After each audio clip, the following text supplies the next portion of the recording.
say, you know what? I'm not going to do this because I don't feel like doing it. The baby's not going to be mine. But he went into her and he got the benefit. But then he walked away selfishly and didn't leave her with anything because it didn't benefit him.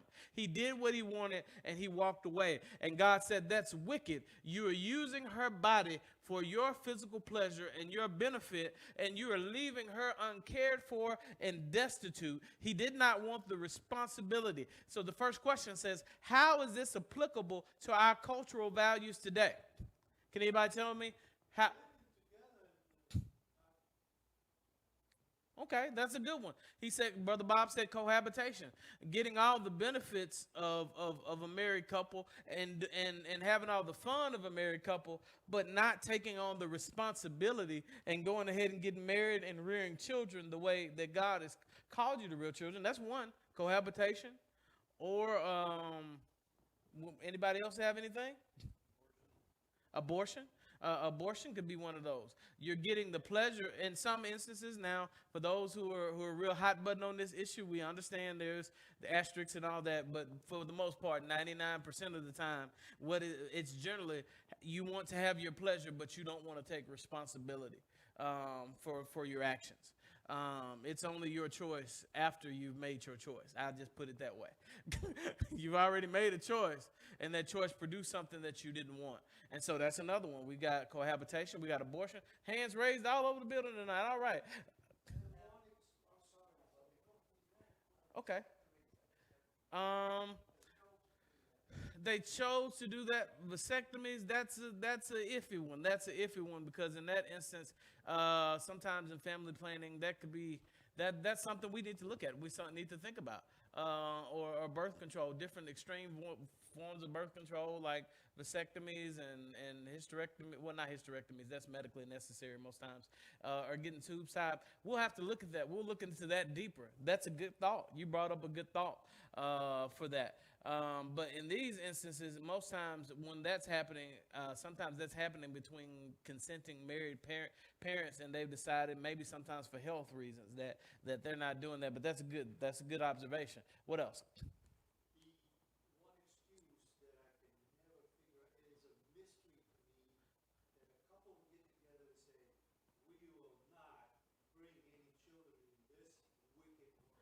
That is a question. How people will get together and they'll say we don't want children because the world is bad, and we don't want to bring children into the world, but yet they don't ever make any effort to take themselves out of this wicked world.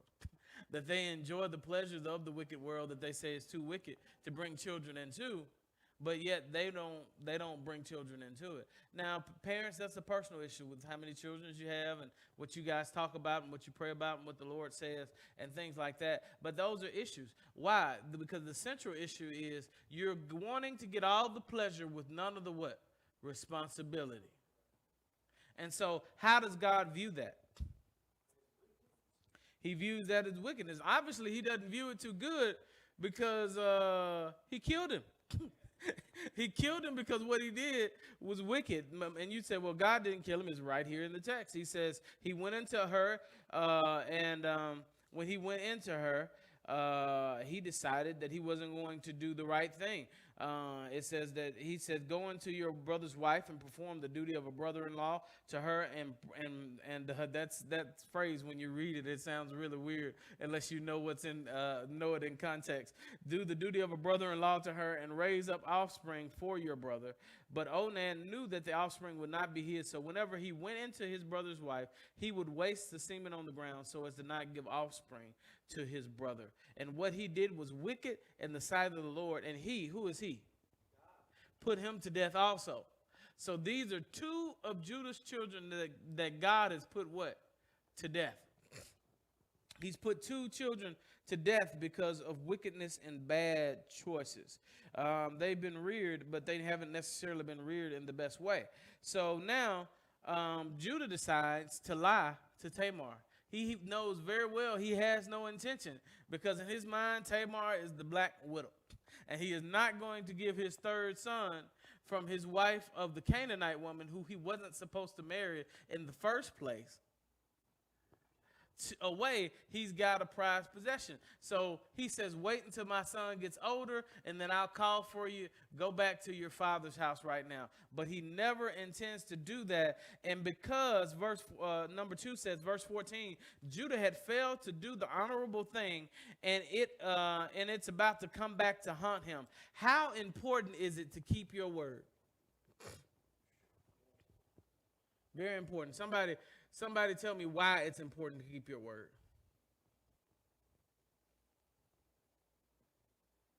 If you promise somebody something and you don't do it, and it's something very important to them, you may not be aware of it, but you very well may have somebody or an enemy gunning for you. You've forgotten that you've done them wrong. And but you told them, if you give me $5, I promise I'll pay it back.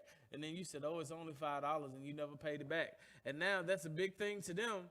And a small thing to you, and this may be hyperbole, but they may see you coming across the street while they're driving and decide not to slow down. That'd be a little extreme for $5, but the crux of the matter is that if you don't keep your word, so we see this family, although Judah's going to carry the promised seed, he's had 2 sons that don't honor God, and now he's lying in his mind to protect the third. So we see some things that aren't going very well, don't we? So question 3 says, Judah blames Tamar for his son's death, but it was the wickedness of his sons that was the problem. See, Judah had raised wicked and selfish sons. How easy is it to shift blame to others for our situation rather than look at ourselves? When his sons begin to die, not for 1 second did Judah say, what have I done? I've raised wicked children, and now my sons are gone, and God's taken them. He immediately blames somebody what? Else. We don't do that in the church as Christian people do. We don't blame other people or our spouses for our hang-ups and our issues, do we?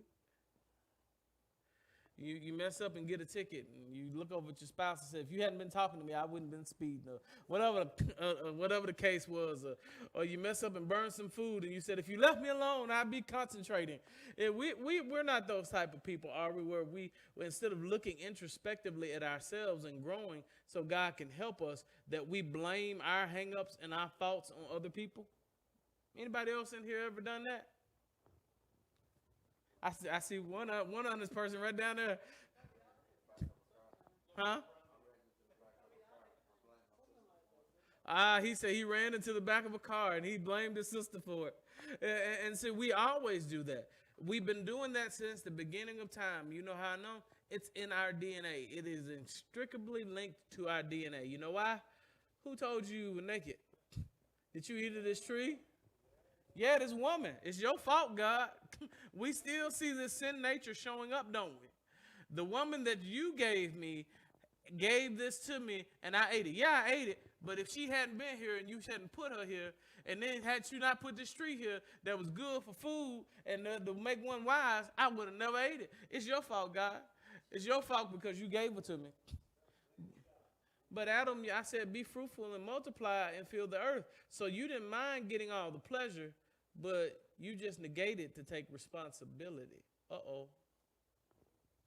Do we see a recurring theme?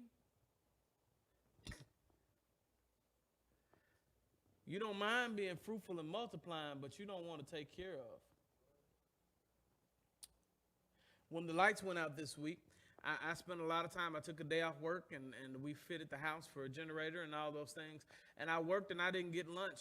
And I wanted my children to see something. They came to me, and they said, Daddy, you need to stop working. All you've done is work, and do these things. You need to take some rest. And I looked at my daughters, and I said, let this be a lesson to you, that I am your father. And as the man of this house, it's my job, no matter how uncomfortable or tired I am, it's my responsibility to take care of you. And when you get ready to find a husband, don't find a weak-kneed man.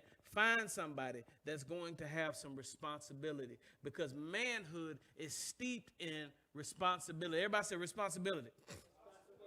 Manhood has nothing to do with the size of your bank account or your car or your job or the size of your house or how many muscles you have. Manhood has to do with you stepping up and taking responsibility. Adam abdicated his role as a man. Why? Because he